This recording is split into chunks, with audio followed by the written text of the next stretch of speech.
बारे में कहते हैं। निबंध का मतलब क्या हुआ? जैसे इसका शाब्दिक अर्थ है, निबंध का मतलब है जो बंधा हुआ हो, कि जिसपे कोई बंधन ना हो। श्योर? चलो जी, तो बंधा हुआ का मतलब क्या हुआ?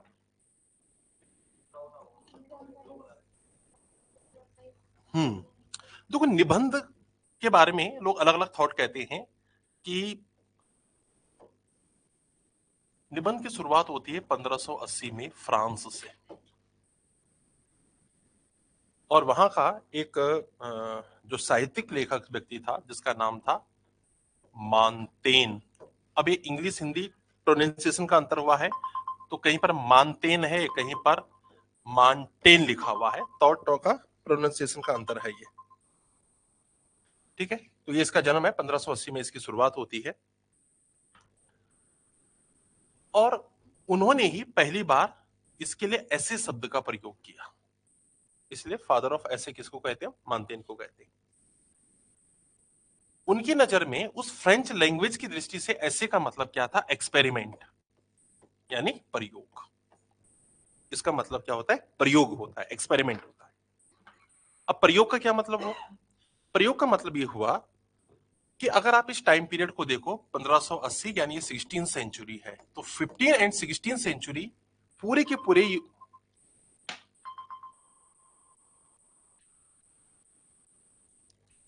हेलो, हाँ, हम क्लास में अभी बाद में बात करेंगे आपसे। तो इसमें क्या हुआ कि प्रयोग, अब प्रयोग क्यों? क्योंकि 15 एंड 16 सेंचुरी पूरे के पूरे यूरोप में क्या थी? रिनेसा की सेंचुरी थी। रिनेसा का मतलब पुनर्जागरण। अब आपने हिस्ट्री में पढ़ा होगा पुनर्जागरण क्यों आया, कब आया, क्या स्थिति है। इस पुनर्जागरण में क्या हो रहा था? रिनेसा में वहां पर क्या चल रहा था? पुनर्जागरण का मतलब क्या है? फिर से जागना। और क्या जागना? किस संदर्भ में जागना? तो उन्होंने अपनी जो पुरानी विरासत थी, उस पुरानी विरासत को नए रूप में फिर नई पीढ़ी के सामने प्रस्तुत किया, और उसके लिए नए सिरे से साहित्य लेखन हुआ। नए सिरे से साहित्य लेखन, इसका मतलब क्या हुआ? कि साहित्य के क्षेत्र में उस समय नए नए प्रयोग हो रहे थे। समझ में आ रहा है? रिनेसा के टाइम पीरियड में फ्रांस में साहित्य लेखन की जो अलग अलग विधाएं हैं, साहित्य लेखन की विधाएं क्या होगी? जैसे कहानी लेखक हो गए। बहुत सारे लोग बोलते हैं कि आप साहित्य में क्या होता है? हम कहानीकार हैं, स्टोरी राइटर हैं। कोई क्या होता है? उसमें उपन्यासकार होता है, उसका काम क्या है? केवल नोवेल ही नोवेल पर लिखना, उसी में सिद्धस्त होता है। कोई क्या होता है? कोई पोएट होता है, पोइट्री लिखता है, काव्य लिखता है। क्लियर? कोई साहित्य के क्षेत्र में क्या होता है? रंगमंच कर्मी होता है, यानी नाटक लिखता है, नाटक का मंचन करता है। तो ऐसी एक विधा है साहित्य की, वह निबंध। तो जब नए नए अनुप्रयोग हो रहे थे, नए नए प्रयोग हो रहे थे, नई नई विधाएं उसमें आ रही थी, नई तरीके की शैली विकसित हो रही थी, उसी क्रम में निबंध का विकास हुआ। तो उन्होंने कहा निबंध का मतलब है प्रयोग, और साहित्य लेखन की एक नई प्रयोगात्मक विधि विधा शुरू होती है, उसी को निबंध का मतलब देते हैं। जो हमारा इंडियन लिटरेचर है, इंडियन लिटरेचर कहता है कि निबंध की शुरुआत बहुत प्राचीन है। प्राचीन कब? आपके एंशिएंट पीरियड से मानते हैं, और एंशिएंट पीरियड में भी विशेष रूप से हम तब मानते हैं जब हमारे यहाँ पुराणों का टाइम पीरियड शुरू हुआ। यानी आप ये मान लो कि गुप्तास जो टाइम पीरियड है, तब से हम ये देखते हैं। जो आपके भारत का गुप्त काल है, उसको हम क्या कहते हैं? स्वर्णकाल। स्वर्णकाल था कि नहीं था? एक होता है शास्त्रीय काल। शास्त्रीय काल का मतलब क्या है? क्लासिकल एज, जिसको इंग्लिश में कहते हैं क्लासिकल एज। और एक होता है स्वर्ण काल, जिसको हम कहते हैं गोल्डन एज। अब क्या डिफरेंस है दोनों में? ये दोनों एक है। आपने जिस भी स्ट्रीम में आपने अपने एकेडमिक की हो, बीएससी एमएससी वगैरह किया होगा, या एमकॉम बीए जो भी किया होगा, आपको ने वहां पर तो पढ़ा होगा ना शास्त्रीय सिद्धांत, classical theory, new classical theory, new classical theory. ये तो आपने पढ़ा ही होगा। क्या होता है classical as and golden age में?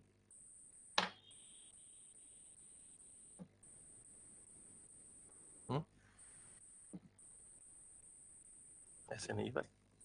पीटी तथ्यात्मक उत्तराखंड का ही पीसीएस है, यूपी पीसीएस देखो, पीटी वाला तो तब घोड़े खुल जाते हैं कि क्या है ना? और जब पीटी तो तथ्यात्मक रूप से हो जाता है, क्लियर हो जाता है, 118, 120, 22 भी आ जाते हैं। लेकिन जब मेंस का पेपर आता है ना, तब ऐसे बच्चों में से 50% बच्चे होते हैं जो मेंस बोलते हैं हमारे बस का नहीं है, छोड़ देते हैं। मैंने बहुत सारे बच्चे ऐसे देख लिए जो इनका अच्छा खासा 15, 18, 20 आ रहे हैं, 118, 15, 20, और वो जो है छोड़ रहे हैं कि नहीं अब ऐसा ही आ गया, हमारे लिए वही ठीक है, बस रीजनिंग करेंगे फटक से। क्यों? यहाँ लिखने का कौशल है, निबंध है, ये है, हमारे बस का नहीं है। तो कब होता है? उसी पृष्ठभूमि में होता है, थोड़ा चीजों को गहराई से। दोनों का मतलब क्या है? Classical as and golden age. Golden age का मतलब होता है ऐसा कालखंड, ध्यान से समझना, ऐसा कालखंड जिस कालखंड में या जिस टाइम पीरियड में या जिस अवधि में मानवीय जीवन के सभी पक्षों के उन्नति होने की परिस्थितियां मौजूद हो।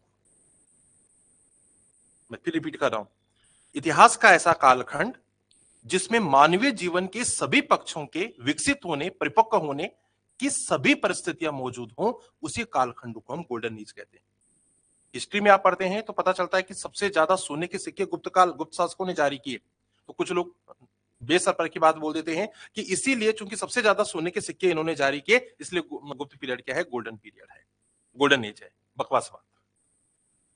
ये एक वैचारिक बिंदु है कि गोल्डन एज, शास्त्रीय काल, फलां काल, ये सब विचारधाराओं के आधार पर चलते हैं।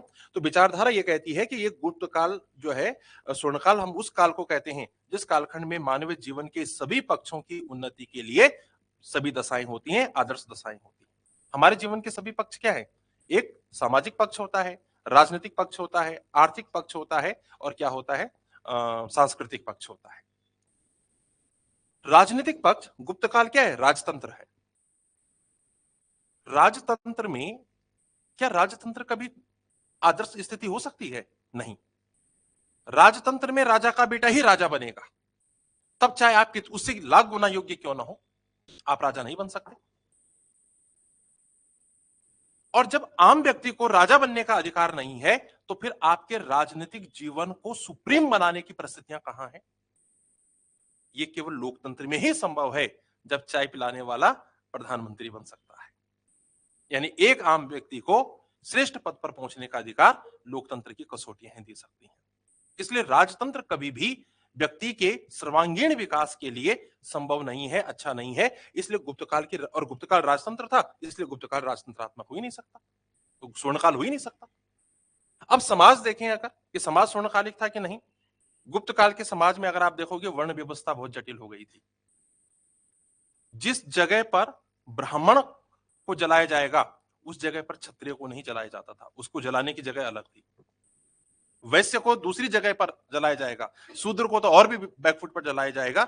जब वर्णों के बीच समानता नहीं है, मरने के बावजूद भी, वो कालखंड स्वर्णकाल कैसे हो सकता है? समानता मूलक समाज कैसे हो सकता है? महिलाओं की स्थिति इतनी डाउन आ गई थी कि समाज में दास प्रथा है। महिलाओं के लिए गणिका शब्द का प्रयोग होता है, देवदासी शब्दों का प्रयोग होता है। ऐसा कालखंड स्वर्णकालिक नहीं हो सकता, तो समाज भी स्वर्णकालिक नहीं है। अर्थव्यवस्था, अर्थव्यवस्था क्या थी कि इस काल तक आते आते रोमन इंपायर, यूरोप में रोमन इंपायर डिस्ट्रॉय हो गया था। तो हमारा जो ट्रेड था रोमन इंपायर के साथ, सब समाप्त। नगर ध्वस्त हो गए। क्यों? क्योंकि नगरों का व्यापार चौपट हो गया, और नगरों में रहने वाले जो व्यापारिक कम्युनिटी थी, वो गांव में आ गई। तो गांव में क्या करेंगे? खेती बाड़ी। व्यापार के कार्य में संलग्न वर्ग जब खेती पर काम करने लगता है, उसको कहते हैं कृषि आधारित सामंती व्यवस्था। और कृषि में सामंत आ गए, जो भूमि के मालिक हैं, भूमि पर अधिकार रखते हैं, काम कुछ नहीं करते, काम कोई और करेगा, उसके द्वारा किए गए काम का एक हिस्सा उनके पास जाता था। तो सामंती प्रणाली पर आधारित कृषि व्यवस्था में भी कुछ ही वर्ग का लाभ होता है, बाकी का शोषण होता है, तो वो व्यवस्था भी स्वर्णकालिक नहीं हो सकती। तो न राजतंत्र इस समय स्वर्णकालिक था, न इस समय जो है समाज स्वर्णकालिक है, न इस समय जो है आपका अर्थव्यवस्था स्वर्णकालिक है। और दूसरी तरफ हम कहें धर्म, तो गुप्त काल को कहते हैं ब्राह्मण धर्म का पुनरुत्थान का काल। जैनिज्म और बौद्ध धर्म जो था, वो बैकफुट पर आ गया, और दोबारा से इस समय जो है ब्राह्मणों ने सत्ता स्थापित कर दी। ब्राह्मण जो है महत्वपूर्ण स्थिति में आ गए। उन्होंने संस्कृत को इतना हाइपर लैंग्वेज बना दिया, क्लासिकल लैंग्वेज बना दिया, कि आम व्यक्ति की जो भाषा थी, और आम व्यक्ति जो नॉर्मल लोकल लैंग्वेज बोलने वाले लोग थे, संस्कृत साहित्य उनकी नजरों से बहुत दूर चला गया। क्षमता नहीं थी, संस्कृत आती नहीं थी। उस दौर में जो भी साहित्य लिखा हुआ है, संस्कृत साहित्य, उस संस्कृत साहित्य में क्या है? एक तो संस्कृति में लिखा हुआ है, दूसरा सारा का सारा साहित्य जो है प्रेम प्रधान है। कालिदास का विज्ञान शकुंतलम अगर आप देखो, स्वप्न वासव दत्तम देखो भास का, दस कुमार चरित्र देखो, विक्रमोर्वशीयम देखो, है ना, सारा का सारा प्रेम प्रधान साहित्य है। कुछ ही साहित्य हैं जो इन विषयों से हट करके हैं, तो क्या और कोई विषय नहीं था समाज में? क्लियर? दूसरी बात, उच्च जो कुलीन वर्ग के लोग हैं वो संस्कृत बोलते हैं। आम आदमी के लिए साहित्य कब लिखा गया? आम आदमी के लिए साहित्य तो आज लिखा जा रहा है। तो ये सारी उस समय कमियां थी। धर्म भी एकांकी हो गया था, ब्राह्मण धर्म पर केंद्रित था, इसलिए हम किसी भी रूप में इसको हम क्या नहीं मानते, शास्त्रीय काल हमारे मॉडर्न हिस्टोरियन नहीं मानते, वो गोल्डन एज नहीं मानते। हाँ, कला पक्ष बहुत डेवलप हुआ इसी समय। अगर आप मंदिर देखोगे, इसी समय अजंता की गुफाएं अगर आप देखोगे, कार्ले और चैत्य की अगर आप गुफाओं देखोगे, वहां के चित्र देखोगे, इस समय विज्ञान के क्षेत्र में प्रगति देखोगे, साहित्य के क्षेत्र में अगर आप अनेक ग्रंथ लिखे गए, इस समय रामायण महाभारत सब लिपिबद्ध होता है, 18 पुराण लिपिबद्ध होते हैं। इस दृष्टि से हम इसको क्या बोलते हैं कि हम आंशिक स्वर्णकाल कहते हैं। तो शास्त्रीय काल क्या होता है? शास्त्रीय काल का मतलब यह होता है कि जब कला पक्ष जिस कालखंड में इतना मिच्योर हो जाए, इतना डेवलप हो जाए कि आने वाले युगों के लिए वह मापदंड का काम करे, तो उस काल को हम शास्त्रीय काल कहते हैं। मैं फिर रिपीट कर रहा हूं, जिस कालखंड में कला पक्ष इतना परिपक्व हो जाए, इतना उन्नत हो जाए कि आने वाले युगों के लिए वह पैरामीटर का काम करने लगे, तो वह काल शास्त्रीय काल है। जैसे आपके उत्तराखंड का कत्यूरी काल शास्त्रीय काल की कैटेगरी में आता है। क्यों? क्योंकि केदारनाथ मंदिर कत्यूरी शैली, लाखा मंडल मंदिर कत्यूरी शैली, गोपीनाथ मंदिर गोपेश्वर का कत्यूरी शैली, जागेश्वर धाम के मंदिर कत्यूरी शैली, बैजनाथ मंदिर कत्यूरी शैली, बागेश्वर मंदिर कत्यूरी शैली, पूरे के पूरे पंच बद्री पंच केदार के अधिकांश मंदिर सब कत्यूरी शैली। तो ये पूरा का पूरा जो आप उन मंदिरों को देखो, उनका डिजाइन देखो, उनका स्ट्रक्चर देखो, कितने साल के हैं, उनकी बनावट कितनी बेहतर है, कलात्मकता कितनी सुंदर है। और आज हम मंदिर बना रहे हैं, 2 साल भर के भीतर उसमें दरारें पड़ रही हैं। तो आर्किटेक्चर उस समय का 2013 के आपदान में सब कुछ तहस नहस कर दिया ऊपर, लेकिन केदारनाथ मंदिर का रत्ती भी नहीं बिगड़ा, उसकी वास्तुकला में कोई परिवर्तन नहीं आया। क्यों? इतनी मजबूत है, इतनी भव्यता है, इतनी व्यापकता है, उसकी बनावट, उसकी कलात्मकता हमारे लिए आज भी पैरामीटर का काम करती है। आज भी हम जो भी नया मंदिर बनाते हैं, देखते हैं कि क्या ये कत्यूरी मंदिरों से बेहतर है? नहीं, तुलना होने लगती है उसकी। आज जो भी हम मूर्तियां बनाते हैं, देखते हैं क्या उसमें गुप्तकालीन मूर्ति की सजीवता दिखाई देती है? आज जो भी हम वात्सायन का कामसूत्र गुप्त काल की सर्वश्रेष्ठ चित्रकला है, और आज जो भी चित्र बनाते हैं, तुलना करते हैं, क्या ये गुप्त काल की उस चित्रकला से श्रेष्ठ है? अजंता की गुफाओं के चित्रों से श्रेष्ठ है? नहीं। तो इसलिए ये क्लासिकल एज की पैरामीटर में स्थापित हो चुका है, और कलापक्ष उन्नत हुआ, इसीलिए बस इसको आंशिक स्वर्णकाल की कैटेगरी हम देते हैं। मामला क्लियर हो गया? चलो आ जाओ। तो मेरा कहने का मतलब यह था कि हमारी भारतीय जो परंपरा है, उस परंपरा में निबंध मॉडर्न फेज में नहीं, हमारी गुप्त काल यानी क्लासिकल एज से ही डेवलप हो रखा है। क्यों? क्योंकि हमारे यहां जो इस समय शास्त्रीय काल था, जिसमें पुराण है, रामायण है, महाभारत है, वेद हैं, उपनिषद हैं, इनका दौर था, इन सब पर षड दर्शन भी तो आया। 6 दर्शन जो आए थे, और उनमें से सबसे भयानक था चार्वाक दर्शन, जो कहता है यतम जीवित घृतम पिबेत ऋणम कृत्वा, आगे कुछ ऐसा है, मतलब जब तक जियो घी पियो, यानी ऐसो आराम से जियो, और नहीं है पैसा तो ऋण लो फिर घी पियो, यानी आज की डेट में कह सकते हैं कि किसी से कर्जा लो और बर्गर पिज्जा खाओ। उस समय तो घी था, दूध था, आज के दौर में आपके पास ये है, तो अगर पैसा नहीं तो ऋण लेकर के ये करो, ऐसा दर्शन देने वाला व्यक्ति चार्वाक कहता है मुझे नहीं पता आत्मा है कि नहीं है, मैं नहीं जानता पुनर्जन्म होता है कि नहीं होता, होता है तो मेरे सामने लेके आओ, बोलो कि मेरा पुनर्जन्म हुआ, पिछली जन्म की घटना ही बता, तब मानूंगा। जो चीज बुद्धि की कसौटी पर खरी नहीं उतरती, उसको मैं एक्सेप्ट नहीं करूंगा। तो क्या है कि यही जीवन मिला है, यही श्रेष्ठ जीवन है, इसलिए मैं इसको आनंदमय बनाऊंगा। तो आप सोचो, जहां आपके रामायण में, आपके महाभारत में, आपके पुराणों में अवतारवाद है, पूर्व जन्मों का कॉन्सेप्ट है, उन आत्मा है, परमात्मा है, उन सब पर कटाक्ष किया चार्वाक ने, षडदर्शन ने। इसी में आपका वैशेषिक दर्शन है। वैशेषिक दर्शन कर्णाद ये कहता है परमाणुवाद, कहता है सृष्टि ब्रह्मा ने नहीं बनाई, छोटे छोटे अणुओं के संयोग से बनी है। तो आपका जो दर्शन था वो इस प्रकार का विश्लेषणात्मक दर्शन रहा है। आपका क्लासिकल फेज जो है ऐसे आलोचना और विश्लेषण के दौर से गुजरा। इसलिए इन लोगों ने कहा कि निबंध की जो विधा है भारत में, वो हमारे प्राचीन काल से शुरू हुई है, क्लासिकल एज से शुरू हुई, मॉडर्न फेज के पुनर्जागरण से नहीं। और ये बात भारतीय साहित्य में स्थापित है, एक्सेप्ट करते हैं। क्यों करते हैं? क्योंकि हम निबंध का मतलब अब इसके आगे देखेंगे। यहां तक बात क्लियर हो गई? चलो, अब ऐसा क्यों बोला गया? ऐसा इसलिए बोला गया, इन लोगों ने क्या कहा कि निबंध का मतलब क्या है? प्रयोग है। पुनर्जागरण था, नए नए साहित्य विधाएं डेवलप हो रही थी, तो नए नए प्रयोग हम कर रहे थे। जब नए नए प्रयोग की बात हो रही है, तो नया नया प्रयोग कब होता है? यह आपकी बौद्धिक खुरापात का नतीजा है। जब तक आपके मन में, मैंने शायद एक दिन आपको बताया होगा कि किसी भी वस्तु का मूल्यवर्धन कब होता है, बताया था ना? आपको बताया था, मैंने किसी और को बोला था? अच्छा, प्राथमिक उत्पाद क्या होता है? प्राइमरी प्रोडक्ट है, है?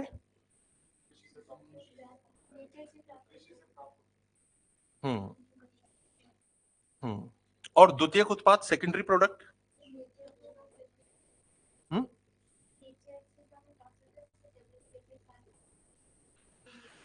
नैसर्गिक संसाधनों के दोहन से निर्मित वस्तु प्राथमिक उत्पाद। नैसर्गिक संसाधनों के दोहन से निर्मित वस्तु प्राथमिक उत्पाद। नैसर्गिक संसाधन क्या है? यानी प्राकृतिक संसाधन। जब हमारे पास टेक्नोलॉजी नहीं थी, हम नहीं जानते थे कृषि करना, हम नहीं जानते थे कुछ, तो केवल दो ही चीजें हैं, एक है ये प्रकृति और एक है मानव। जानवर को नहीं कहना, क्योंकि सेंस नहीं है, दिमाग नहीं है। एक मानव, दोनों प्राकृतिक प्राणी है। इसलिए तो मानव के प्राकृतिक अधिकार होते हैं। जीवन जीने का अधिकार हमारा नेचुरल राइट है, जो आज हमारे फंडामेंटल राइट में आ गया। जब हमने जीवन को व्यवस्थित कर दिया, राष्ट्र राज्य के कॉन्सेप्ट लेके आए, तो हमने फंडामेंटल राइट में रखा। ये तो हमारा क्या है? नेचुरल राइट कहलाता है। तो मनुष्य प्राकृतिक है, और ये भूमि, ये प्रकृति, ये जंगल, ये संसाधन, ये पानी, ये सब नेचुरल है, प्रकृति प्रदत्त है। तो मानव ने उस जल का प्रयोग किया, भूमि का प्रयोग किया, संसाधन जंगल काटे, उनसे हथियार बनाए, कृषि उपकरण तैयार किया, खेती बाड़ी की, पानी से सिंचाई की, एग्रीकल्चर शुरू हुआ। तो क्या हुआ? प्राकृतिक संसाधनों के दोहन, दोहन का मतलब है यूटिलाइजेशन, उपयोग करना, कार्य करना। तो उनके दोहन से जो उत्पाद तैयार हुआ, उसको हम प्राइमरी प्रोडक्ट कहते हैं। तो खेती बाड़ी करके आपने अनाज उत्पाद किया, वो प्राइमरी उत्पाद है। जंगल काट करके लकड़ी तैयार की, प्राइमरी उत्पाद है। भूमि का खदान किया, कोयला निकाला, खनन किया, रेता गारा बजरी निकाला, वो प्राइमरी प्रोडक्ट है। पानी में मछली पालन हुआ, वो प्राइमरी प्रोडक्ट है। पशु जंगल से लाए, पाला, क्या बन गया? पशुपालन हो गया, वो क्या है? प्राइमरी प्रोडक्ट है। तो प्राकृतिक संसाधनों के या नैसर्गिक संसाधनों के प्रत्यक्ष दोहन से निर्मित उत्पाद प्राथमिक उत्पाद, यानी प्राइमरी गुड्स। और प्राइमरी गुड्स में जब हम मूल्यवर्धन करते हैं, यानी वैल्यू ऐड करते हैं, या एड वैल्यूम इसको हम कहते हैं, ये जब ये करते हैं, तो उससे जो उत्पाद तैयार होता है, उसको हम सेकेंडरी उत्पाद कहते हैं। क्या कहा? प्राथमिक उत्पादों का एड वैल्यूम यानी मूल्यवर्धन से निर्मित उत्पाद द्वितीयक उत्पाद। अब मूल्यवर्धन कैसे होगा?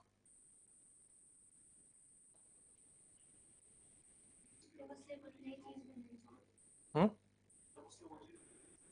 हम्म सोचो सोचो, निबंध पूरा चिंतन पर है, ये ध्यान रखना। इसीलिए मैं तुमको उलझा रहा हूं, इन चीजों पर लपेट रहा हूं। चिंतन शक्ति यहीं से बढ़ेगी। हाँ, यस, हाँ, आप बोलो जरा। आप बोल रहे हो कि उनको पास कर दूं? हाँ, बोलो। हम्म वेरी गुड। ये हो गया आपका सेकेंडरी उत्पाद। पर हुआ कैसे ये काम? हम्म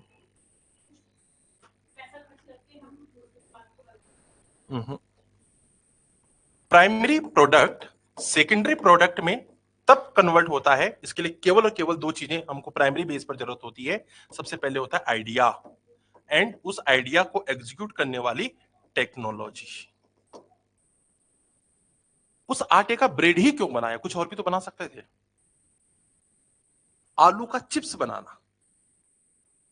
क्लियर हो गया? तो सबसे पहले हमको क्या करना है? उस वस्तु को एक आइडिया होना चाहिए कि हमको क्या बनाना है। वो आपके विवेक चिंतन पर डिपेंड करता है, या आपकी रचनात्मकता को दर्शाता है। फिर आपने तय कर लिया कि मुझे आलू का चिप्स बनाना है, पर बनेगा कैसे? उसको बनाने वाली टेक्नोलॉजी आपको चाहिए। तो जब हम प्राइमरी प्रोडक्ट में अपने आइडिया का मतलब हो गया इनोवेशन, नवाचार का प्रयोग करते हैं एंड अपनी टेक्नोलॉजी का यूज करते हैं, तब जाकर के उसका एड वैल्यू होता है। आप सोचो ना, 1 kg आलू की क्या चल रहा है आजकल? स्टूडेंट को पता होता है सब है, माना 20 रुपए किलो, मोटा मोटा। 1 किलो आलू में कितने आलू के दाने होते हैं? मोटा मोटा 7-8 से तो ज्यादा ही होंगे, मोटा मोटा एवरेज का अगर हम देखें तो 10-12 तो निकले जाते हैं, माना हमने 10 ही माना। एक 10 रुपए का जो लेस का पैकेट होता है, 10 का मैं तो 20 का ही मानूंगा, 20 रुपए वाला जो आता है, क्या उसमें इतने लेस होते हैं कि एक आलू को जो हम काटते हैं वो पूरे हो जाए? उसमें एक आलू का दाना कम से कम 20-20 वाले 2 पैकेट भरता है। हो गया मोटा मोटा। तो आप सोचो 10 दानों से कितने बनेंगे? 20 पैकेट तैयार होंगे। 20 रुपए का एक पैकेट कितना बिका? 20 इंटू 20 400 रुपए। और है कितने का वो प्राइमरी कॉस्ट? 20 रुपए। 20 का 400 बन गया, यह है एड वैल्यू। लेकिन बना कैसे? जब आपके पास इनोवेशन आइडियाज था, जब आपके पास टेक्नोलॉजी जनरेट होती है। क्लियर हो गया? यह है द्वितीयक उत्पाद। तृतीयक उत्पाद क्या होता है? जब हम primary product and secondary product में अपने कौशल को, स्किल को ऐड करते हैं, उससे जो उत्पाद तैयार होता है वो टर्सरी यानी तृतीयक क्षेत्र तैयार होता है। जैसे मान लिया जाए, क्या नाम है तुम्हारा? उपासना। इनको बहुत भूख लगी हुई है अभी, सुबह घर से लड़के आए, ब्रेकफास्ट भी नहीं किया, दिन में इधर गुस्से में थी, लंच भी नहीं किया, शाम को घर पहुंच गए, बहुत तेज भूख लगी हुई है। तो इनकी मम्मी को फील हुआ कि हाँ यार बेटी ने कुछ नहीं खाया, पैसे भी थे कि नहीं थे, शाम के लिए उनको अच्छी अच्छी डिश बना दी। लेकिन लड़के आई थी तो गुस्सा भी था। मम्मी ने निकाली थाली, नीचे रोटी रखी, चपाती, उसी के ऊपर चावल, उसके ऊपर दाल, वहीं पर 2-4 डिश जो खीर वगैरह जो और बनाई, और कहा कि लो बेटी खा। खाओगे? अच्छी खासी भूख थी, मन भी मर गया। चीजें अच्छी बनाई, प्राइमरी प्रोडक्ट से उन्होंने बहुत सारी डिशेस आपके लिए तैयार की, लेकिन कौशल अच्छा नहीं था, परोसने का तरीका अच्छा नहीं था। तो क्या हो गया? देख करके ही मन क्या हो गया? खाने का नहीं हुआ। और रेस्टोरेंट में जाओ, 5 स्टार में जाओ, एक कॉफी भी देंगे तो बगल में 2 गुलाब के फूल या 2 और फूल सजा करके लेके आए, ऐसा लगता। और प्लेट इतनी बड़ी, और स्टाइल देखो उनका चल करके आने का, ऐसा लगता है कि पता नहीं क्या है, बस सब खा जाऊं। और जब टेबल आती है तब पता चलता है ये तो केवल एक चाय कॉफी मात्र है। यह है कौशल। तो primary product and secondary product में जब हम अपनी स्किल को ऐड करते हैं, उससे जो नया प्रोडक्ट तैयार होता है वो होता है टर्सरी प्रोडक्ट यानी तृतीयक सेवा। क्लियर हो गया? इसी चीज को लेकर के आ जाओ यहां पर। मैंने क्या कहा? मूल्यवर्धन। एक शब्द जिस पर मैंने इतनी व्याख्या की, मैं मूल्यवर्धन को लेकर के आ रहा था। तो हमारे यहां जो ये हमारे जो आपका इंडियन जो लिटरेचर है वो ये कहता है, इंडियन विद्वान ये कहते हैं कि हमारे यहां तो जो ये प्रयोग धर्मिता का कॉन्सेप्ट था, जो यहां पर रिनेसा के बाद से शुरू हुआ, हमारे यहां वो प्रयोग धर्मिता तो बहुत पहले से चल रही है। वेद आए, वेदों के कर्मकांडों की आलोचना करने के लिए उपनिषद आ गए, पुराण आए, और उस उपनिषदों के साथ साथ वेदों पर कटाक्ष करने के लिए हमारे पास जैनिज्म और बौद्धिज्म के ग्रंथ आ गए। फिर यहां पर पुराण आए जैनिज्म और बौद्धिज्म को बैकफुट पर लाने के लिए, तो इन पर जो है षड्दर्शन हमारे यहां खड़े हो गए। तो हमारे यहां जो आलोचना है, हमारे यहां जो विश्लेषण है, हमारे यहां जो प्रतिक्रिया है, उसके लिए तो हमारा क्लासिकल एज ही, जो हमारा एंशिएंट एज था, उसी समय से तैयार हो रहा था। इसलिए हमारे यहां निबंध की ये विधा इस रूप में, जो प्रयोग धर्मिता के रूप में ये कह रहे हैं, वो मॉडर्न फेज नहीं, वो एक प्राचीन विधा है। ये बात यहां तक क्लियर हो गई? अब इन्होंने कहा प्रयोग क्या है? प्रयोग का मतलब क्या है? प्रयोग का मतलब होता है खुरापाती काम, नए नए आइडियाज आएंगे। एक शैली है ये लिखने की, उसकी जैसे हमने दूसरी शैली शुरू कर दी। आप पत्र लिख रहे हो ना, एक तरीका, फिर दूसरा तरीका, फिर तीसरा तरीका, कई तरीके हैं अपने भाव को व्यक्त करने के। तो इसलिए ये लोग कहते हैं कि ये जो प्रयोग है, जिसमें हम निबंध लेखन की एक नई विधा को जनरेट कर रहे हैं, वो केवल मानसिक खुरापात मात्र है। लेकिन हमारे यहाँ क्या है? वो एड वैल्यूम है। हम क्या कह रहे हैं कि हम विश्लेषण कर रहे हैं, हम आत्मचिंतन कर रहे हैं, हम समालोचना कर रहे हैं, और फिर उसका परिष्कृत स्वरूप हमारे सामने आ रहा है। अगर उपनिषदों ने वेदों के कर्मकांडों की आलोचना नहीं की होती, तो जैनिज्म और बौद्धिज्म के लिए आधार तैयार नहीं होता। अगर पुराणों पर कटाक्ष नहीं हुआ होता, पुराणों को दकियानुसी नहीं कहा गया होता, पुराणों की सत्यता अगर प्रमाणिक होने की कसौटी पर अगर सही नहीं उतरती तो फिर हमारे यहाँ सिरदर्शनों का कॉन्सेप्ट भी तैयार नहीं होता। तो हमारे यहां एक चीज दूसरे में मूल्यवर्धन का काम करती है, इसलिए हमारे यहां निबंध का थॉट वो नहीं जो ये यूरोपीय कॉन्सेप्ट बताता है। तो अब है क्या ये निबंध? निबंध का मतलब है कि आधुनिक गद्य लेखन की श्रेष्ठ अभिव्यक्ति। इस विचार को वेस्टर्न जो राइटर है उन्होंने भी एक्सेप्ट किया है और हमारे इंडियन लोगों ने तो किया ही है। आप कितने अच्छे लेखक हैं, गद्य लेखक, जैसे पोइट्री की कसौटी काव्य होती है, ऐसे गद्य लेखन की कसौटी सबसे अच्छी निबंध मानी जाती है। प्रोज लेखन में आप कितने एक्सपर्ट हो ये डिपेंड करता है आपकी निबंध लेखन की शैली कितनी बेहतर है। इसलिए गद्य लेखन की श्रेष्ठ कसौटी के रूप में हम निबंध को रखते हैं। क्यों रखते हैं साहब? रामचंद्र शुक्ल कहते हैं कि गद्य लेखन की श्रेष्ठ कसौटी ये इसलिए है क्योंकि इसमें जो लेखक होता है,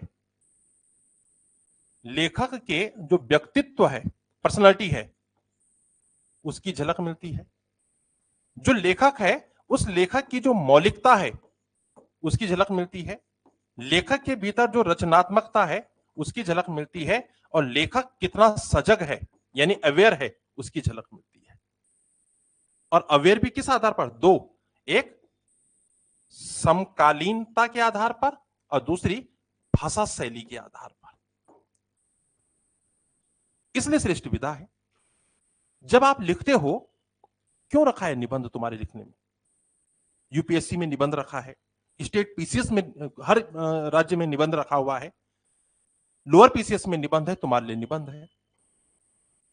अगर आपका इंटरव्यू होता तो इंटरव्यू में सामने बैठा करके आपका मूल्यांकन करते, प्रश्न करते, आपकी पर्सनैलिटी को देखते और इससे पता चल जाता है कि आप समीक्षा अधिकारी बनने लायक हैं कि नहीं है। इस बार का जो इंटरव्यू लोअर पीसीएस में हुआ बड़ा ठोस बजा करके लिया उन्होंने। यूपीएससी में और पीसीएस में तो ठीक ही होता है। तो सामने पर जो कैंडिडेट होता है उसको देखा जाता है कि यार ये अधिकारी बनने लायक है कि नहीं है। आपके अंदर टैलेंट है, तब रट करके गए, नकल करके गए, कौशल से दिखाए, एग्जाम पास कर दिया। इंटरव्यू का मतलब होता है कि आपकी पर्सनैलिटी को चेक करना कि आपकी पर्सनैलिटी में अधिकारी बनने के गुण हैं कि नहीं है। आप परिस्थितियों को हैंडल करने की क्षमता रखते हो कि नहीं रखते हो। ऐसा तो नहीं कि कहीं पर तूता हो गया, आपने जो है बिल्कुल बाहें बटोल करके जो है उससे पंगा करना शुरू कर दिया। एक अधिकारी का जो गुण होता है उसको सामने बैठ करके आपको एब्जॉर्व करके आपसे 50 प्रकार के प्रश्न करके वो तैयार करते हैं। लेकिन जिसमें ये है ही नहीं इंटरव्यू का कॉन्सेप्ट, कैसे पता चलेगा? निबंध लेखन। क्यों? क्योंकि गद्य लेखन की ये वो श्रेष्ठ विधा है जो आपके व्यक्तित्व को दर्शाती है। एक लड़का है, मैं नाम नहीं बताऊंगा, मेरा स्टूडेंट भी रहा वो उसके भाई ने मेरे साथ भी पढ़ाया। इस समय बहुत अच्छा, उस पिछली बार भी उसका लोअर दिया था, इंटरव्यू वगैरह दिया था, नहीं हो पाया। इस बार प्रबल कैंडिडेट था, सब उम्मीद लगा रहे थे, मुझे भी उम्मीद लग रही थी, मैंने कहा हो जाएगा, लेकिन नहीं हो पाया। फाइनली उसका सिलेक्शन किसी भी उसमें नहीं हो पाया। सब तो ये कहते हैं कि एंटी होगा, लेकिन नहीं हो, एंटी क्या उसका तो किसी में भी नहीं हुआ। वो भी चिंतन मनन कर रहा है। मैंने तो खैर बहुत पहले ही उसको कुछ बातें बोली थी। प्रश्न ये उठा कि क्यों नहीं हुआ। उसका बात करने का जो लहजा है बहुत अनमिच्योर है। चीजों को जब वो बात करता है ऐसा लगता है कि अभी बचपना है इसके अंदर, और वो बचपना उसके बोलने से झलकता है। जब वो इंटरव्यू में गया होगा, इन किन प्रकार उसने कितनी देर तक, क्योंकि क्या होता है इंटरव्यू में, कहते हैं कि इंटरव्यू में ऐसे बंदे बैठे होते हैं जिनके ये तो बाल होते ही नहीं है, और होते हैं तो सारे सफेद होते हैं। इसका मतलब क्या है? इतने अनुभवी और मेच्योर और परिपक्व लोग होते हैं, विद्वान लोग होते हैं। क्लियर? वो आपको भांप लेते हो, तो आपके सामने कंडीशन ऐसी रखते हैं इस प्रकार से कि आप एक बात बोलोगे उसको छुपाने के लिए दूसरी, उसको छुपाने के लिए तीसरी, तो कहीं ना कहीं से आप लपेटे में आ ही जाते हो। और इंटरव्यू में झूठ बोलना अपने पैरों पर कुल्हाड़ी मारने जैसा होता है। क्लियर? तो ऐसा उन्होंने घुमाया होगा, वो बच्चा लपेटे में आ गया, उनको लग गया कि डबल पर्सनैलिटी और हमको गुमराह कर रहा है, बाहर कर दिया। जिस प्रकार साक्षात्कार में ये चीजें पता चलती हैं, ऐसे ही आपके राइटिंग स्किल में भी पता चलता है आप कितने अनमिच्योर हो, आपका ज्ञान का क्या गहराई है, ग्रेविटी कितनी है, आपके लेखन के तरीके से पता चलता है। और वो भी तो वही जिनके बाल नहीं होते या बाल सफेद होते हैं, वही प्रोफेसर तो आपकी कॉपियां चेक करते हैं। क्लियर हो गया? तो आप लिख कैसे रहे हो? बड़ा ट्रेंड आ गया बच्चों में कि मार्केट से अरिहंत की मैगजीन ले ली या फलान की ले ली और मैगजीन से पढ़ करके हिस्ट्री पॉलिटी ज्योग्राफी क्लियर हो गया।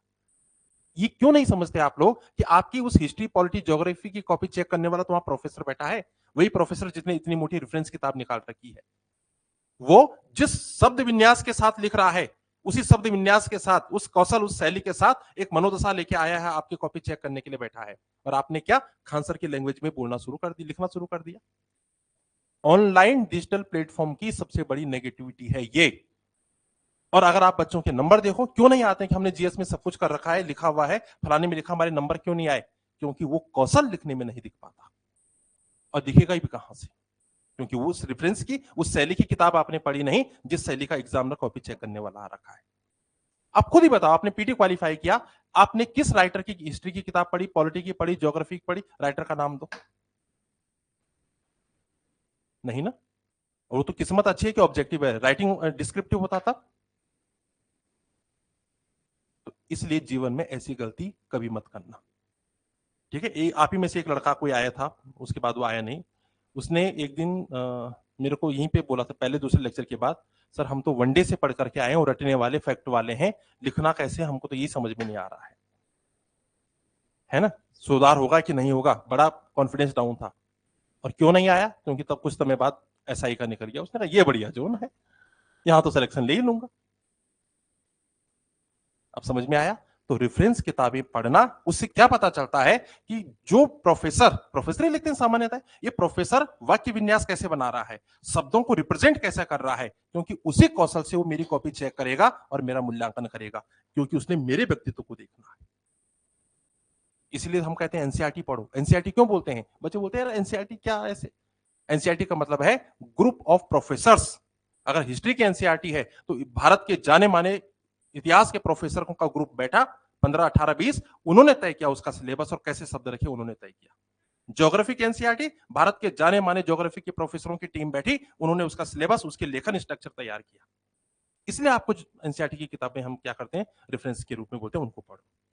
लेकिन आपको तो क्या पढ़नी है? अरिहंत। ये मतलब कमेंट वैसा नहीं है, इसको दिल पे मत लेना। अब चूंकि निबंध की बात आ गई तो इसलिए इसके प्रकरण में ये सारी चीजें आ रही हैं, इसलिए मैं ये चीजें बोल रहा हूं, ठीक है? अच्छा, दूसरा मौलिकता। मौलिकता का मतलब होती है आपकी ओरिजिनलिटी क्या है। जैसे इंटरव्यू में जाने के लिए हम अपने आप को 10, 12, 15 दिन से तैयारी करते हैं, हम कैसे बैठेंगे, कैसे बात करेंगे, आपका बात करने का तरीका, हाथ ऐसे ऐसे है और ये सब करके होता है, और 10-12 दिन आप बिल्कुल ऐसे समेट करके रखते हो। मैंने कहा ना, वो बड़े गाढ़ किस्म के होते हैं। एक उनका साइकोलॉजी वाला बैठाया रहता है, बातें करते करते वो फिर चेयर घुमाएंगे, बोलेंगे अरे वर्मा जी यार बात सुनो, आप कहाँ के हो? यार आप कभी गए? जैसे मान लिया उनको पता चल गया स्टूडेंट ये चमोली का है, अरे यार वर्मा जी आप कभी चमोली गए घूमने के लिए? उसको पता है वहां गोपेश्वर ये है, यार गोपेश्वर बड़ी सुंदर जगह है, टॉप में है, ये है वो है। तो उसने कहा यार हम तो सब उनकी तो ट्रिक होती है, तो अनुभवी लोग होते हैं, वो तो नहीं यार मैं कभी नहीं किया। तो बोले यार आप बताओ जरा, आपका तो एरिया है, कैसा रहेगा वो एरिया, कहाँ कैसे कैसे जाना है, कौन कौन से स्पॉट है? बस आपको लगेगा कि मेरा एरिया आ गया, मेरा कंफर्ट जोन। और वहीं पर आप ओवर कॉन्फिडेंस के मारे मार खा जाते हो। उस ओवर कॉन्फिडेंस में तब आप, आपका एरिया है, आप सब जानते हैं, आप बोलोगे यहां से रिस्पना से आप पहले तो अपनी गाड़ी में जाओ, नहीं तो यहां से बस मिलेगी, और वहां से ये आपके हाथ बाहर आ जाते हैं।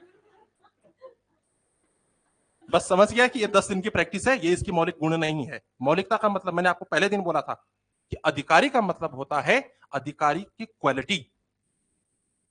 मैंने आपको एक स्टेटमेंट दिया था, अधिकारी बनने के लिए क्वालिटी इज मस्ट, या quality is must, quantity is secondary thought. आप पढ़ोगे, जितना ज्यादा पढ़ोगे, फैक्ट तथ्य, आप क्वांटिटी जुटा लोगे, लेकिन अधिकारी बनने का गुण, एक मूवी नहीं थी उसमें कि सब कुछ कर दोगे पर हमारे जैसा व्यवहार आचरण कहां से लाओगे? वो गुंडे का स्टेटमेंट था वो, तो वही बात है। तो उसके लिए क्या होता है, आपका उठना बैठना, ये आपकी हैबिट, डेली पार्ट होना चाहिए। आपका उठने का तरीका, बैठने का तरीका, कपड़े पहनने का सलीका, किसी से बात करते हो कैसे करते हो, क्लियर? आपका आचार विचार, बोलने की शैली, ये उसी रूप में होनी चाहिए। ये एकाएक नहीं आती, बनावट नहीं होती, ये प्रैक्टिस का पार्ट होती है। या तो आपका लाइफ स्टाइल, रहन सहन, आप अमीर घर में पैदा हुए हो, बिल्कुल आपका जो है चम्मच से खाना टेबल डाइनिंग टेबल पर खिलाने की आदत बचपन से रही हो, तो आपका हर चीज का सिस्टमेटिक वैसे रहता है जैसे आज आप अपनी पीढ़ी को दे रहे हो। क्लियर? तो तब तो हम उनके ठीक है कि हैबिचुअल में वो चीजें आ गई हैं। लेकिन जो अभी ग्रामीण पृष्ठभूमि से आए हैं, ऐसी चीज आपकी नहीं रही है, और आप 10 दिन की इंटरव्यू की तैयारी में ये कर लोगे, मैं लिख के देता हूं, नहीं होता है। क्लियर? तो इसके लिए जिस दिन से आपने तैयारी करने शुरू कर दिया पीटी की, उसी दिन से पीटी, उसी दिन से मेंस, उसी दिन से इंटरव्यू का, ये तीनों एक पूरक हैं, साथ साथ चलना शुरू हो जाता है। वही चीज यहां पर है। मौलिकता, आपका चीजों को देखने का नजरिया क्या है। आप किसी व्यक्ति से बात करते हो तो आप उससे बात करने का लहजा क्या अपनाती हो, आप उसके साथ आई कांटेक्ट कैसे करती हो, आपका सकारात्मक नकारात्मक दृष्टिकोण क्या है किसी को लेकर के बोलने के लहजे से। एक छोटा सा एग्जांपल देता हूं मैं। बहुत सारे लोगों का बोलने की एक टोन ये होती है, जैसे माना किसी को, जैसे माना मैं ही आपसे पूछूं, आपका में से दो चार लोगों का इंटरव्यू रहा होगा, लोअर पीसीआर का रिजल्ट आया, तो माना इनको मैंने कहा तुम्हारा एग्जाम तो रिजल्ट कैसा, नहीं आया ना, ठीक। ऐसा भी तो बोल सकता हूं मैं कि तुम्हारा रिजल्ट कैसा रहा, पॉजिटिव रहा, नहीं, लेकिन मैंने क्या कहा, तुम्हारा ठीक नहीं रहा ना। तो बहुत लोगों की ऐसी एक आदत होती है बोलने की, नेगेटिव सेंस होता है, ये होती है मौलिकता। क्लियर हो गया? तो चीजों को लेकर दृष्टिकोण क्या है, आप पॉजिटिव रहते हो, नेगेटिव रहते हो, आप ओरिजिनलिटी में किस रूप में प्रस्तुत करते हो, आपकी अभिव्यक्ति का स्वरूप क्या होता है, वो सारी चीजें इसमें दिखती हैं। निबंध लेखन में वो सब दिखाई देता है, इसीलिए इसको श्रेष्ठ विधा बोला गया है। आपकी रचनात्मकता क्या है, इनोवेशन, जो रचनात्मकता है वो इनोवेशन का है, सृजनात्मकता। और हर व्यक्ति के अंदर रचनात्मकता का गुण होना चाहिए। अब इस पॉइंट को यहां पर विराम करो, अब मैं तुमको एक नई डायरेक्शन की ओर लेके जाता हूं। तुमने गांधी जी का नाम सुना होगा, सुना है? गांधी जी ने अहिंसा का सिद्धांत दिया, दिया। अहिंसा का मतलब हिंसा न करना, और हिंसा का मतलब हम्म हम्म क्या आप में से किसी व्यक्ति ने घरेलू हिंसा संरक्षण अधिनियम 2005 पढ़ा? किसी ने नहीं पढ़ा। उसके प्रोविजन पढ़े हैं, दो चार मोटे मोटे, पर किसी ने ये नहीं पढ़ा कि उसमें हिंसा का मतलब क्या बताया गया है। ऐसे कोई भी जो नियम होते हैं, अधिनियम होते हैं, सबसे पहले उनकी व्याख्या होती है कि इसका मतलब क्या है। तो घरेलू हिंसा संरक्षण, उसमें हिंसा की डेफिनेशन दे रखी है क्या?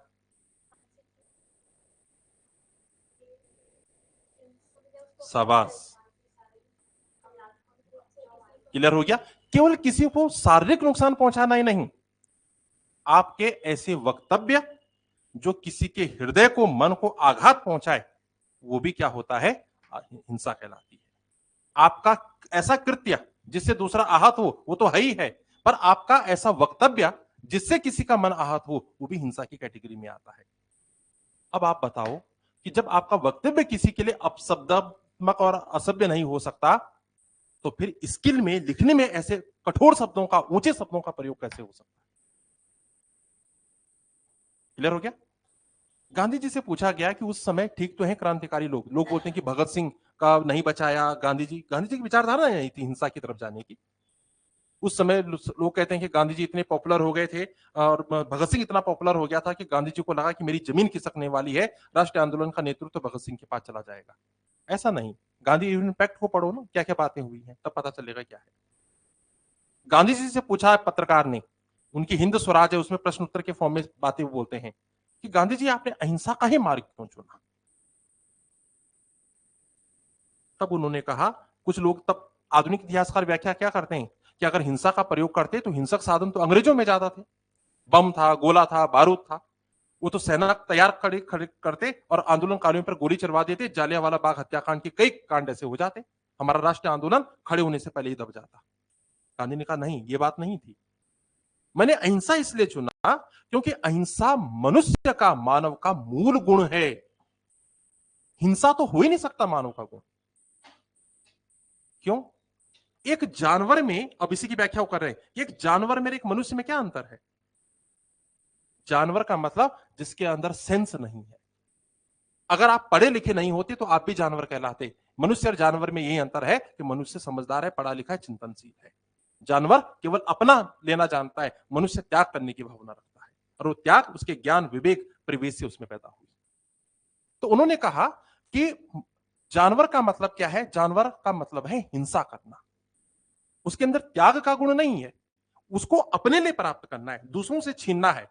जब दूसरों का छीनेगा तो दूसरा क्यों देगा उसको? इसलिए वो जानवर दूसरे जानवर पर सिंग चुभाएगा।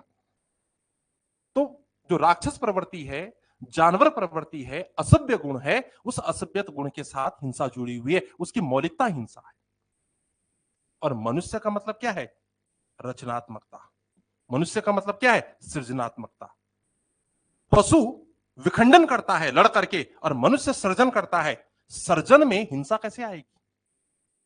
इसलिए उसको अहिंसा का गुण धारण करना पड़ता है। तो मनुष्य का मौलिक गुण है अहिंसा, इसलिए मैंने अहिंसा का मार्ग चुना है। यह है मौलिकता, यह है रचनात्मकता। यह आपके लिखने के तरीके से पता चल जाता है। कॉपी चेक करने वाला समझ जाता है आपकी पर्सनैलिटी क्या है, आपके अंदर मौलिकता ओरिजिनलिटी कितनी है, बनावटी हो कि नहीं हो, और यहां से दिखता है कि आपके अंदर इनोवेशन की पावर कितनी है। और फिर सजगता, आप समाज के प्रति कितने सजग हैं, हर प्रकार से। समकालीनता और शैली, शैली का मतलब लेखन शैली, वाचन शैली, आप कितने तर्कपूर्ण तरीके से लॉजिकल चीजों को रिप्रेजेंट करते हो, आपका कौशल यहां से दिखता है, ये आपकी सजगता है। और समकालीनता का मतलब कंटेम्प्रेरी चीजों को लेकर के, जैसे अभी यूसीसी का कानून आया। अब यूसीसी के बारे में निबंध है, आपको करंट की डाटा पता ही नहीं है, इसका मतलब आपकी समकालीनता कंटेम्प्रेरी चीजें गायब है, यानी आप अवेयर नहीं हो। ये कौन सी गंगोत्री हाईवे पे कौन सी वो था, सिलक्यारा, है ना, सिलक्यारा की जो टनल थी वो उसमें आया। अगर ऐसी कोई आपदा वाली चीजें आती है और आप सिलक्यारा की टनल का जिक्र नहीं करते हो, भले आपने 2013 की केदारनाथ आपदा का जिक्र किया, इसका मतलब आप करंट समकालीनता पर ध्यान नहीं दे रहे हो। आपने तो अच्छे डाटा दे दिए, शब्द सीमा इतनी फैला दी कि उसमें आपके पास कई आपने आपदा के डाटा दिए, आपको लगा सिलक्यारा क्या हुआ, कोई बात नहीं, छूट गई तो छूट गई, 50-60 दे तो रखें, लेकिन उसने वहीं पे नंबर कम दे दिया आपको। उसने कहा आपके अंदर सजगता तो ही नहीं है। क्लियर हो गया? तो ये सारे गुण होते हैं, ये सारे गुणों को परखता है, इसलिए और इसीलिए लिखते समय हमको ये सारी चीजें दिखानी पड़ती है। जब आप लिखोगे, आपको दिखाना है कि मेरा जो पर्सनैलिटी है, वो पर्सनैलिटी एक भव्य स्वरूप की, विराट स्वरूप की है, संकीर्ण नहीं है, वो संकुचित नहीं है। आपको दिखाना है कि मेरे अंदर मौलिक गुण है, मौलिक लक्षण है, मैं बनावटी नहीं हूं। आपको दिखाना है कि मेरे अंदर इनोवेशन की ताकत है, अपना चिंतन, अपना मानसिक फलक आपको यहां तक विस्तारित करना है लिखते समय, विचार देते समय। और आपको दिखाना है कि मैं सजग हूं। सजग आपको शैली के माध्यम से बेहतर शैली, प्रांजल शैली, व्याकरणात्मक शैली, प्रशासनिक और कानूनी शैली दिखानी है, और समकालीन घटनाओं को आंकड़ों के रूप में प्रस्तुत करना है। इसीलिए निबंध को गद्य लेखन की श्रेष्ठ शैली इन्होंने कहा। एक पॉइंट और बताता हूं, बाकी कल। इन्होंने यहां तक कहा कि निबंध जो है श्रेष्ठ शैली है। क्यों कहा? उन्होंने कहा कि निबंध लेखन सरल भी है और एक कठिन विधा भी है, दोनों का मिला जुला स्वरूप है, सरल भी और कठिन भी। अब सरल क्या है? मत लिखो, सब लिखाऊंगा मैं।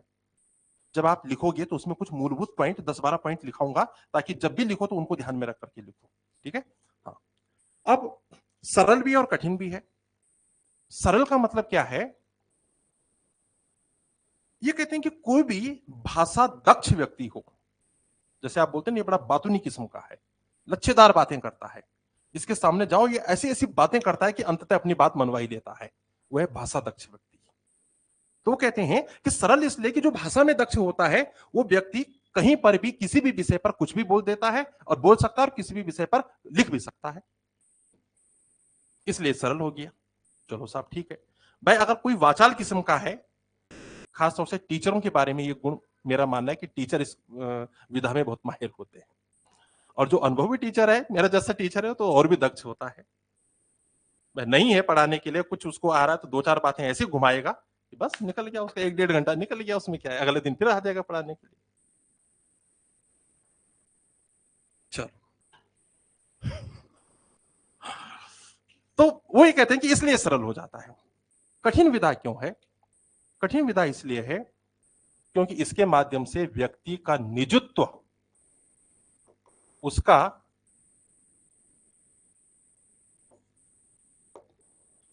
जो वैचारिक धरातल है उसका जो मानसिक विन्यास है और उसका जो तर्क कौशल है, इन सब की अभिव्यक्ति करनी पड़ती है। क्या? उसके निजत्व। निजत्व क्या हो गया? जो मौलिकता है। जैसे मान लिया जाए टॉपिक है महिला सशक्तिकरण या बालिका शिक्षा, तो आप उसमें तथ्य तो दोगे ही, सरकार क्या कर रही है वो भी बताओगे, कानून क्या कहता है, लेकिन ये भी तो दिखाना पड़ेगा कि हाँ, महिलाओं की उन्नति के लिए, बालिका शिक्षा के लिए आपकी आत्मा भी जो है उस ओर काम करना चाहती है। आपको लगता है कि यस, ये पिछड़ी हुई अवस्था में है, इनके साथ गलत हुआ, अन्याय हुआ, हम भी जो है ये पढ़ाने का काम करना चाहते हैं, दिखाना भी तो पड़ेगा। आपकी आत्मा इस बिंदु पर कचोटती है, कैसे फील होता है, और फिर आप क्या करते हो वो दिखाना पड़ेगा। वह है आपका निजित्व। अगर आप उसको इंडिकेट नहीं करते हो और लच्छेदार बातें कर रहे हो, तो वो कहेगा कि आप भाषाई रूप से दक्ष हो, यानी आप सरलता से चीजों को रिप्रेजेंट कर रहे हो, लेकिन श्रेष्ठता की ओर आगे जाने का जो कॉन्सेप्ट है, जहां पर आपको निजी गुण इसमें दिखाना है, मौलिकता दिखानी है, वहां पर आपने उस प्रश्न को विराम दे दिया, तो आपका नंबर भी आधा हो जाता है। वैचारिक धरातल, यहां पर कहा ना कि रचनात्मकता होनी चाहिए। वैचारिक धरातल का मतलब क्या है कि आप किसी चीज के कई डायमेंशन सोच सकते हो, वो दिखाने पड़ेंगे आपको। इसीलिए अच्छे प्रोफेसर क्या लिखने, राइटर क्या लिखने, जैसे कोई एक बात बता दी उन्होंने, ये होता है फिर का अर्थार्थ, इसका मतलब ये होता है, इसका एक स्वरूप ये भी है, ऐसे शब्दों का प्रयोग करते हैं वो। क्यों? उसके कई डायमेंशन आपके सामने रखते हैं। बात वही होती है, मतलब एक ही होता है, अर्थार्थ, तात्पर्य, इसका मतलब ये, दूसरे शब्दों में हम ये कहना चाहते हैं, इस शब्दों का मतलब ये है कि एक वो पहली बात को लिंक कर रहे हैं, तारतम्यता लेके आ रहे हैं, दूसरा उसके कई डायमेंशन में अभिव्यक्त करके तुम्हारे सामने रख रहे हैं, वो चीज आपको दिखानी है। यह है वैचारिक धरातल। और मानसिक विन्यास क्या होता है? मानसिक विन्यास का मतलब है यहां पर कि आप उस चीज को स्वीकार करने में, उस चीज को त्यागने में मानसिक रूप से तैयार हो। दैट मीन्स आपकी डिसीजन मेकिंग पावर बहुत स्ट्रांग है, गलत को गलत कहने का गुण है, सही को सही ठहराने की क्षमता है, कठिन त्याग परिश्रम करने का गुण आपके अंदर है, आपके व्यक्तित्व में एक सभ्य मनुष्य होने के गुण निहित है। क्लियर? और उसके बाद है तर्क कौशल। अगर कोई चीज गलत है तो क्यों गलत है, उसके पीछे आपके पास कौशल है कि उसके कई चीज नेगेटिव हैं, आप उनको रिप्रेजेंट करने की शैली जानते हो। अगर कोई चीज सही है तो उसके सही के पक्ष में इतनी बेहतर तरीके से आप अपनी अभिव्यक्ति करते हो, वो गुण, वो कौशल आपके पास है, और वो ज्ञान से आता है, वो तथ्यों से आता है, वो आंकड़ों से आता है। क्लियर हो गया? तो निबंध छोटी विधा नहीं है। निबंध का मतलब, जो लोग कहते हैं कि निबंध का मतलब होता है जिसमें कोई बंधन नहीं, ये बात भी सही है। निबंध गद्य लेखन की वो श्रेष्ठ विधा है जिसमें कोई बंधन नहीं होता। क्यों? क्योंकि आपका मानसिक फलक, आपका वैचारिक धरातल, आपका व्यक्तित्व, मौलिकता, तर्क कौशल, सारी चीजें इसमें आ रही हैं। विराट स्वरूप आप उस टॉपिक पे लिख रहे हो, उस टॉपिक में गांव स्तर पर क्या होता है, राज्य के स्तर पर क्या होता है, देश के स्तर पर क्या है, और अंतरराष्ट्रीय स्तर पर क्या थीम चल रही है, गांव से लेकर वैश्विक फलक देते हो, इसलिए उसका विन्यास ज्यादा बढ़ जाता है। इसलिए बंधन तो है नहीं उसमें, लेकिन ये सारे चीजों का रिप्रेजेंटेशन करना है, आपको चीजों को प्रमाण देना है, तर्क देना है, बहुत सारी चीजों को बांध कर आपको प्रस्तुत करना है, इसलिए प्रमाण सहित बंधन है, इसलिए उसको निबंध हम बोलते हैं। अब काम क्लियर हो गया? तो बस आज इतना ही, बाकी